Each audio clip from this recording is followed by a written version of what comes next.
ಮನೋವಿಹಾರಿಣಿ.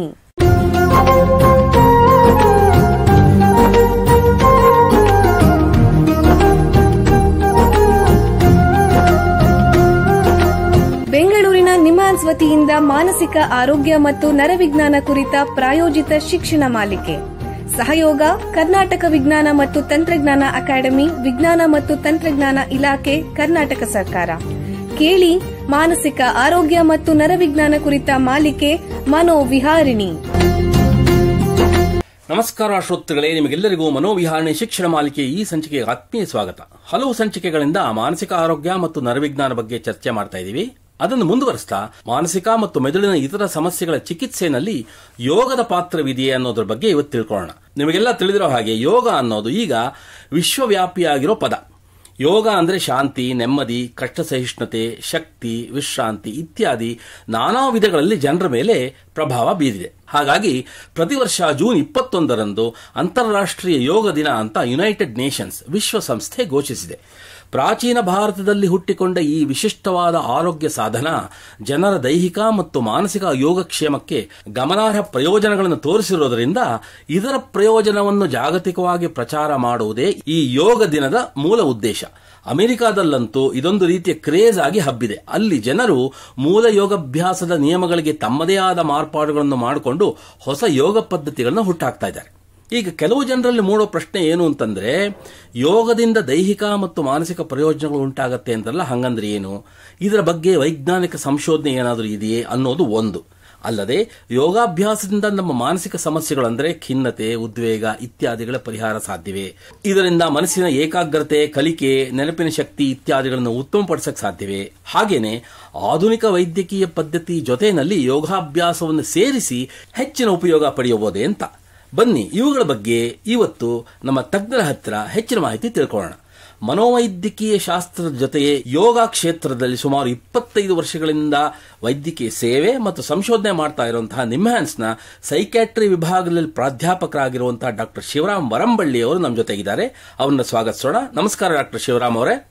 ಎಲ್ಲರಿಗೂ ನಮಸ್ಕಾರ. ನಿಮಗೆ ಈ ಕಾರ್ಯಕ್ರಮಕ್ಕೆ ಸ್ವಾಗತ. ಡಾಕ್ಟರ್ ಶಿವರಾಮ್ ಅವರೇ, ನಿಮಗೆ ಮೊದಲನೇ ಪ್ರಶ್ನೆ ಅಂತಂದ್ರೆ ಈ ಯೋಗ ಅಂದ್ರೆ ಏನು? ಇದು ಬಹಳ ಜನ ಈಗ ಕೇಳುವಂತ ಪ್ರಶ್ನೆ ಆಗಿದೆ. ಯಾಕಂದ್ರೆ ಯೋಗ ನೀವು ಹೇಳ್ದಂಗೆ ಬೇರೆ ದೇಶದಲ್ಲಿ ಅದಕ್ಕೆ ಒಂದು ಮಾರ್ಪಾಡು ಮಾಡಿದ್ದಾರೆ.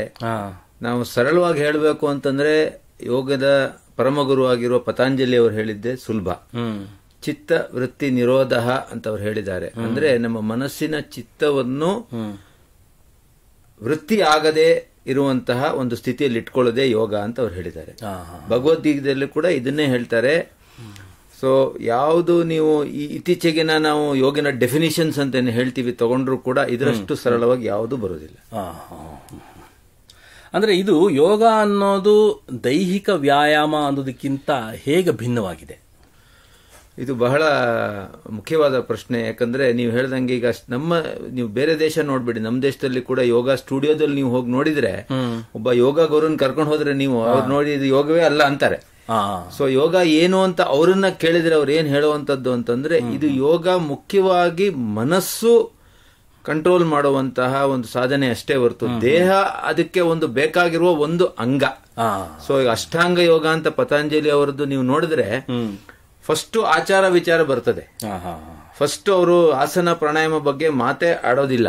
ಸೊ ಅಷ್ಟಾಂಗ ಯೋಗದಲ್ಲಿ ಫಸ್ಟ್ ಬರುವಂತದ್ದು ನೀವು ಹೇಗೆ ಜೀವನ ನಡೆಸಬೇಕು ಅನ್ನೋದು ಬರ್ತದೆ. ಸೊ ಯೋಗ ಒಂದು ಜೀವನ ಶೈಲಿ.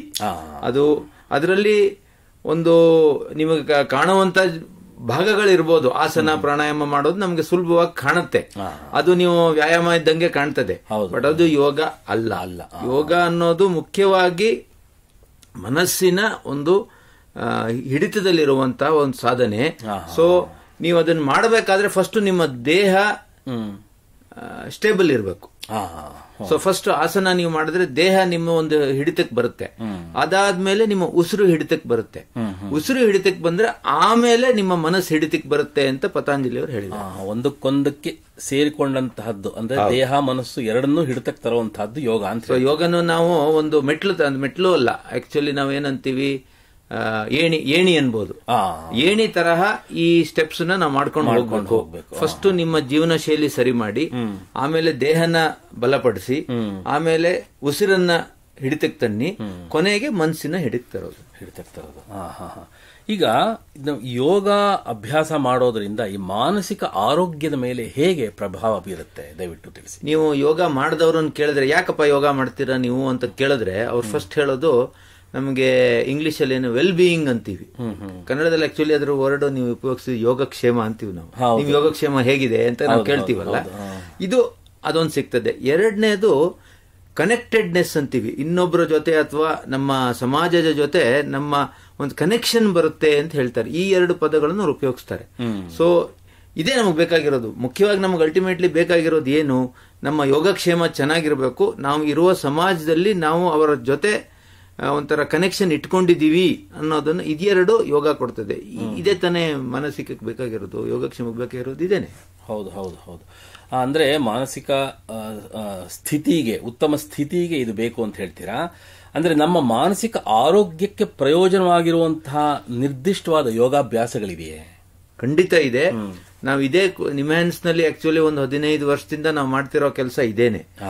ಯಾವ ಮಾನಸಿಕ ತೊಂದರೆಗೆ ಯಾವ ಯೋಗ ಅನುಗುಣವಾಗುತ್ತೆ, ಕೆಲವು ಯೋಗ ಒಳ್ಳೇದಾಗ ಕೂಡ ಇರ್ಬೋದು, ತೊಂದರೆ ಕೂಡ ಜಾಸ್ತಿ ಆಗಬಹುದು. ಸೊ ಇದನ್ನ ನಾವು ಸಂಶೋಧನೆ ಮಾಡಿ ಈಗ ಯಾವ ಯೋಗಕ್ಕೆ ಯಾವ ತೊಂದರೆಗೆ ಯಾವ ಯೋಗ ಸರಿಯಾಗುತ್ತೆ ಅನ್ನೋದು ನಾವು ಒಂದಿಷ್ಟು ಮಾಡಿ ಇಟ್ಕೊಂಡಿದೀವಿ. ಅದನ್ನೇ ನಮ್ಮ ರೋಗಿಗಳಿಗೆ ನಾವು ಹೇಳ್ಕೊಡೋದು. ಬಹಳ ಉಪಯುಕ್ತ ಮಾಹಿತಿ ಕೊಡ್ತಾ ಇದ್ದೀರಾ.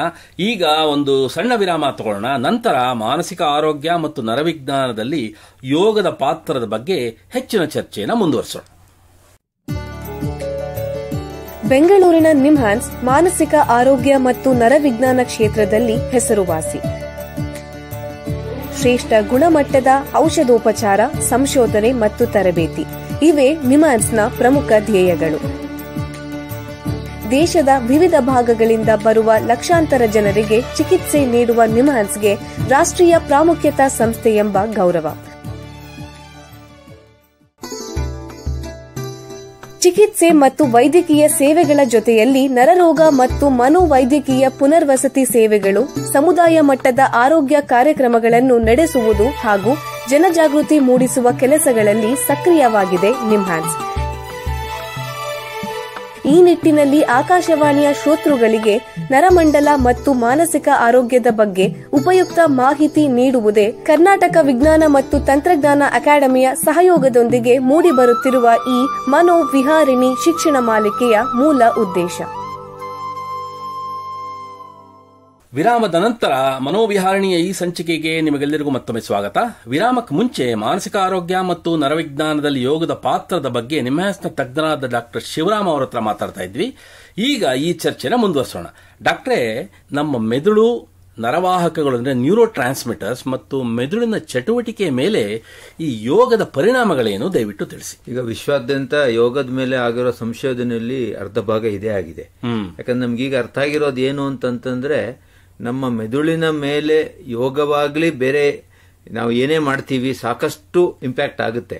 ಅದು ನಾವು ಮುಂಚೆ ನಮಗದನ್ನ ಅಥವಾ ಸ್ಟಡಿ ಮಾಡುವಂತ ಈ ಟೆಕ್ನಾಲಜಿ ಇರಲಿಲ್ಲ. ಈಗ ಅದು ಸಾಕಷ್ಟು ಟೆಕ್ನಾಲಜಿಗಳು ಬಂದಿರೋದ್ರಿಂದ ನಮ್ಗೆ ಇದೆಲ್ಲ ಅರ್ಥ ಆಗ್ತಾ ಇದೆ. ಸರಳವಾಗಿ ಹೇಳೋದು ಅಂತಂದ್ರೆ, ಈಗ ನಿಮಗೆ ಮಾನಸಿಕ ಆರೋಗ್ಯ ಸರಿ ಇಲ್ಲ, ಕಾಯಿಲೆ ಬಂದಿದೆ ಅಂದಾಗ ನಮ್ಮ ಮೆದುಳಿನ ಸಮತೋಲನ ಹಾಳಾಗಿರುತ್ತೆ. ಈ ನರವಾಹಕಗಳು ಅಂತ ನೀವೇನು ಹೇಳ್ತೀವಿ, ನ್ಯೂರೋ ಟ್ರಾನ್ಸ್ಮಿಟರ್ಸ್, ಅದರದ್ದು ಅದು ಒಂದು ಚಿಹ್ನೆ ಅಷ್ಟೇ. ಆಕ್ಚುಲಿ ಬ್ಯಾಲೆನ್ಸ್ ಅಂತ ನಾವ್ ಏನ್ ಹೇಳ್ತೀವಿ, ಮೆಂಟಲ್ ಬ್ಯಾಲೆನ್ಸ್ ಅಥವಾ ಬ್ರೈನ್ ಬ್ಯಾಲೆನ್ಸ್ ಏನಿರುತ್ತೆ ಅದು ಹಾಳಾಗಿರುತ್ತೆ. ಸರಳವಾಗಿ ಹೇಳೋದಂದ್ರೆ, ಯೋಗ ಮಾಡಿದಾಗ ತಿರ್ಗಾ ಸಮತೋಲನದ ಕಡೆಗೆ ನಮ್ಮ ಮೆದುಳನ್ನ ಕರ್ಕೊಂಡು ಹೋಗುತ್ತೆ. ಹಾಗಾಗಿ ನರವಾಹಕಗಳಲ್ಲೂ ನಿಮ್ಗೆ ವ್ಯತ್ಯಾಸ ಕಾಣುತ್ತೆ. ನರವಾಹಕ ಒಂದು ನಾನು ಹೇಳ್ದಂಗೆ ಚಿಹ್ನೆ ಅಷ್ಟೇ, ಅದು ಪ್ರೈಮರಿ ಕಾಸ್ ಅಲ್ಲ. ಪ್ರೈಮರಿ ಕಾಸ್ ಏನು ಅಂತ ನಾವು ರೆಗ್ಯುಲೇಷನ್ ಅಂತ ಏನ್ ಹೇಳ್ತೀವಿ, ಅಂದ್ರೆ ನಮ್ಮ ಹಿಡಿತದಲ್ಲಿರುವಂತಹ ಒಂದು ಸ್ಥಿತಿ ಹೊರಟೋಗ್ಬಿಡುತ್ತೆ.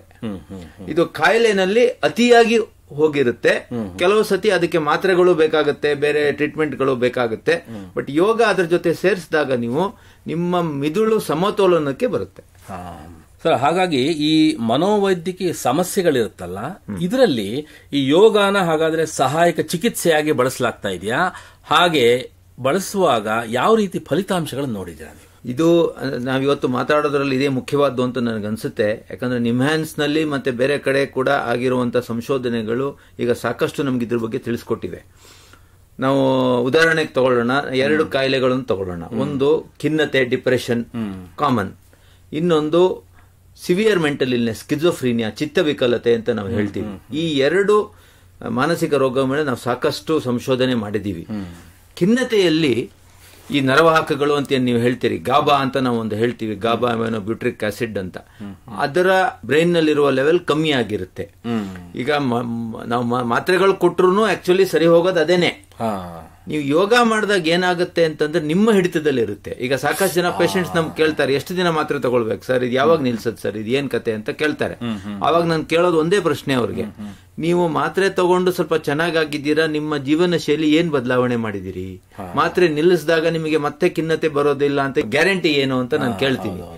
ಯೋಗ ನೀವು ಇದಕ್ಕೆ ಸೇರ್ಸಿದ್ರೆ, ನೀವು ಮಾತ್ರೆ ನಿಲ್ಸಿದ್ರು ಕೂಡ ನಿಮಗೆ ತಿರ್ಗಾ ಖಿನ್ನತೆ ಬರದೇ ಇರುವಂತಹ ಶಕ್ತಿ ಯೋಗ ಕೊಡುತ್ತೆ. ಇನ್ನೊಂದು ಮುಖ್ಯವಾದ, ನಮಗೆ ಬಹಳ ಕಷ್ಟವಾದ, ನಮಗೆ ಸೈಕ್ಯಾಟ್ರಿಸ್ಟಿಗೆ ನೀವು ಕೇಳಿದ್ರೆ ಏನಪ್ಪಾ ನಿಮಗೆ ಕಷ್ಟವಾದ ಕಾಯಿಲೆ ಅಂತಂದ್ರೆ ನಾವು ಸ್ಕಿಜೋಫ್ರೀನಿಯಾ ಅಂತ ಹೇಳ್ತೀವಿ. ಚಿತ್ತವಿಕಲತೆಯನ್ನ ಆರೋಗ್ಯ ಮಾಡೋದು ಭಾರಿ ಕಷ್ಟ. ಅದು ಯಾಕೆ ಅಂತಂದ್ರೆ ಫಸ್ಟ್ ಆಫ್ ಆಲ್ ಅವ್ರಿಗೆ ಗೊತ್ತಿರಲ್ಲ ನನಗೆ ಕಾಯಿಲೆ ಆಗಿದೆ ಅನ್ನೋದು, ಅವ್ರಿಗೆ ಗೊತ್ತಿರಲ್ಲ. ಅವ್ರು ಬರೋದು ಇಲ್ಲ, ಮನೆಯವ್ರು ಕರ್ಕೊಂಡ್ ಬರಬೇಕು, ಆಮೇಲೆ ಅದಕ್ಕೆ ಸಾಕಷ್ಟು ಮಾತ್ರೆಗಳು ಕೊಡಬೇಕು.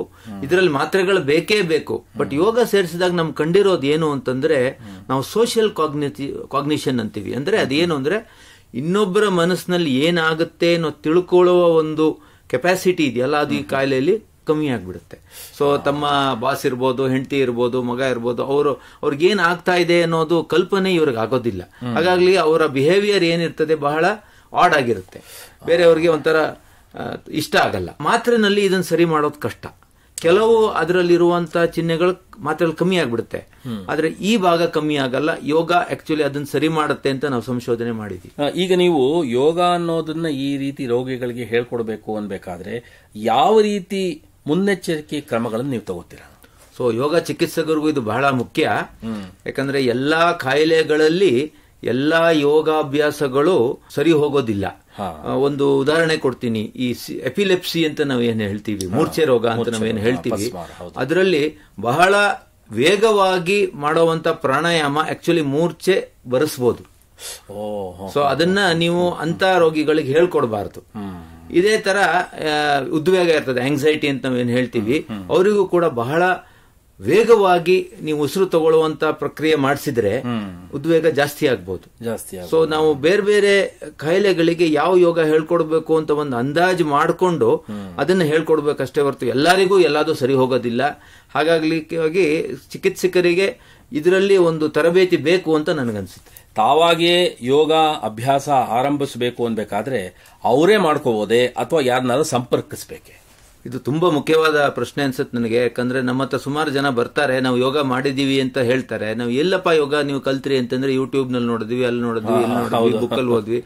ನನಗಿದು ಸರಿ ಅಂತ ಅನ್ಸೋದಿಲ್ಲ. ಯಾಕಂದ್ರೆ ನಮಗೆ ಈ ಸಂಶೋಧನೆಯಲ್ಲಿ ಭಾಸವಾಗಿರೋದು ಏನು ಅಂತಂದ್ರೆ, there is no treatment which has no side effect ಅಂತ ಇಂಗ್ಲಿಷ್ ನಲ್ಲಿ ನಾವು ಹೇಳ್ತೀವಿ. ಯಾವುದೇ ಒಂದು ಇದು ಮಾಡಿದಾಗ ಸೈಡ್ ಎಫೆಕ್ಟ್ ಇಲ್ಲ ಅಂತ 100% ಹೇಳಕ್ ಬರೋದಿಲ್ಲ. ಯೋಗವನ್ನ ತಪ್ಪಾಗಿ ಮಾಡಿದ್ರೆ ಅದರಿಂದನೇ ಸಾಕಷ್ಟು ತೊಂದರೆ ಬರಬಹುದು. ಎಷ್ಟೋ ಜನ ತೊಂದರೆ ಮಾಡ್ಕೊಂಡು ಬಂದವರು ನಮ್ಮ ಹತ್ರ ಇದ್ದಾರೆ.